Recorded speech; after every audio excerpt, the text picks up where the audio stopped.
आज मला मनापासूनचा आनंद आहे की माझ्या जनतेनं मला परत त्यांची सेवा करण्याची संधी त्या ठिकाणी दिली। सन्माननीय देशाचे नेते पंतप्रधान नरेंद्रजी मोदी साहेब, आमचे नेते सन्माननीय एकनाथजी शिंदे साहेबांनी दिलेली ताकद, त्यांनी दाखवलेला विश्वास याला सार्थ ठरवण्याचं काम मी एक कार्यकर्ता म्हणून केलं आहे। देवेंद्रजींनी दिलेली साथ असेल, अजितदादांनी दिलेली साथ असेल, या मतदारसंघातील आम जनतेनं दाखवलेला विश्वास असेल आणि त्याच्या प्रेमातनं उतराई होण्याचं काम पुढच्या 5 वर्षामध्ये धैर्यशील माने एक कार्यकर्ता म्हणून निश्चितपणे करेल। या कोल्हापूर जिल्ह्याचा लौकिक वाढवण्यासाठी, सांगली जिल्ह्याचा लौकिक वाढवण्यासाठी रात्रंदिवस त्याच्यासाठी झटेल आणि महायुतीचा खासदार म्हणून या मतदारसंघाला सर्वांगीण विकासानं पुढे नेणं हे माझा संकल्प आहे आणि त्या संकल्पाला एकनिष्ठ राहून पुढच्या काळामध्ये या मतदारसंघाची विकासाची उंची कशी वाढेल याच्याकडे पॉझिटिव्ह अँगलनं मी मागं जसं काम केलं त्याच पद्धतीने याही पुढे काम करत राहील।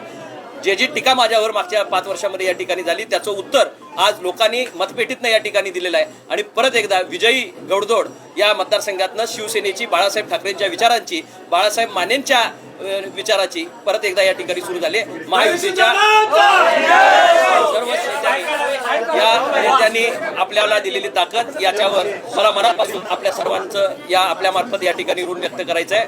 माझ्या कार्यकर्त्यांनी घेतलेली कष्ट आज आतापर्यंत रात्रंदिवस ते या ठिकाणी झटत राहिले आणि त्याचं रूपांतर आज या ठिकाणी विजयामध्ये झाले।